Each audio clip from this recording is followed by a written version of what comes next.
그리고 임원과 직원의 상여금인데요. 임원과 직원의 상여금에 있어서는 직원은 특수관계 없는 사람이다. 그러면 주는 만큼 비용 처리, 손비 처리 다 되고요. 인건비 처리 다 됩니다.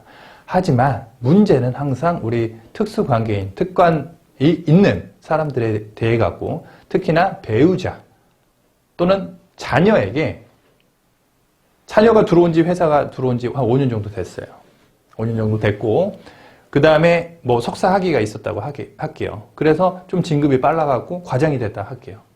그럼 과장의 월급이 우리 회사 중소기업의 과장의 월급이 400만 원인데 우리 아들은 내 아들이고 똑똑하니까 월급을 1000만 원 주게 되면 국세청에선 야, 김 과장은 400만 원인데 너희 아들 이 과장은 급여가 1000만 원이라는 게 말이 돼?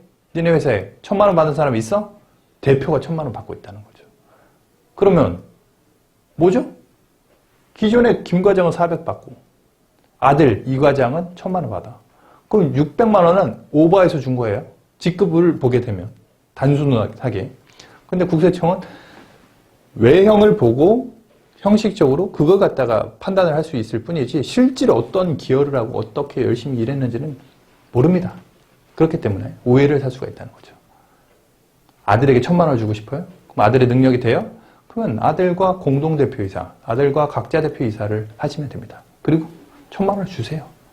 그러면 됩니다. 자, 급여에 송금 불산입이 있는데요. 급여라는 거는 원칙적으로 직원들은 다 됩니다. 하지만은 그 임원이 항상 문제입니다.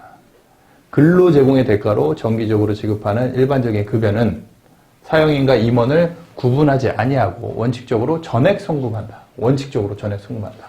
하지만 다음의 급여는 송금에 산입하지 아니한다. 다음의 급여 뭐 첫 번째에 있는데 두 번째를 보겠습니다. 지배주주 등인 임원, 지배주주는 회사의 주식을 중소기업 대표자가 거의 갖고 있겠죠. 특수관계에 있는 자를 포함한다. 지배주주 등인 임원 또는 사용인에게 정당한 사유 없이 임원은 등기 임원이고요. 아까 그 과장은 등기 임원이 아니기 때문에 사용인이죠. 정당한 사유 없이 동일 직위에 있는 지배주주 등 외의 임원 또는 사용인에게 지급하는 금액. 아까 김 과장 400. 근데 이 과장 1000만 원이라고 그랬죠. 동일 직위에 있는 과장인데 지배주주 등 외의 이게 김 과장이죠. 지배주주 등 외의 김 과장 사용인이죠. 에게 지급하는 금액을 초과하여 보수를 지급한 경우 그 초과 금액. 아까 김 과장 400, 이 과장 1000, 초과되는 거 600. 600 손비 인정 못해 라는 거죠. 알고 계셔야 되겠습니다. 임원과 직원에 대한 급여를 알아봤는데요. 상여금도 마찬가지입니다. 상여금도 임원과 직원이 차이가 있습니다. 직급 설계를 할 수가 있는데요. 직급별 급여 설계, 배우자, 자녀라는 이유만으로 높은 급여를 주면 안 된다라는 것을 알고 계셔야 되고요. 다른 일반적인 종업원을 고용한 경우와 차별되지 않은 사회통념상 인정되는 범위의 인건비를 지급하고 급여대장 등의 인적사항이 정확하게 기록되면서 주민등록번호, 주민등록번 상의 증빙을 갖추고 원천징수 의무를 이행 또는 지급 근거를 보관하고 있으면 인건비로 인정을 받을 수가 있습니다. 인적사항, 지급조서 제출, 계좌이체 등을 확인을 할 수 있기 때문에 결국은 국세청에서 가장 중요한 거는 돈 나갔냐?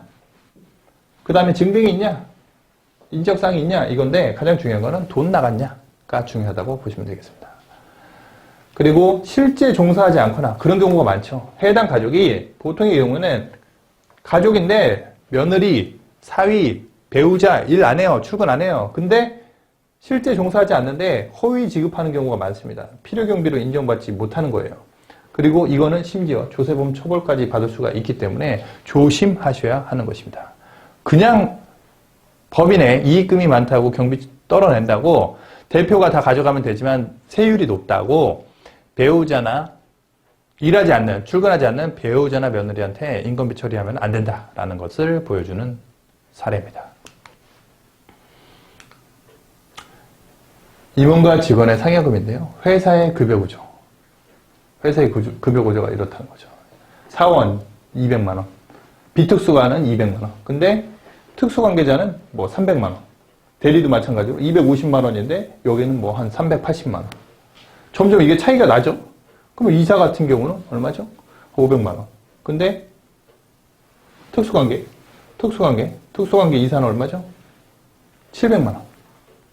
하게 되면 이 갭만큼 비용을 송금불산이 비용을 인정 못 받는다. 처리를 받을 수 있다는 거기 때문에 주의하시기 바랍니다.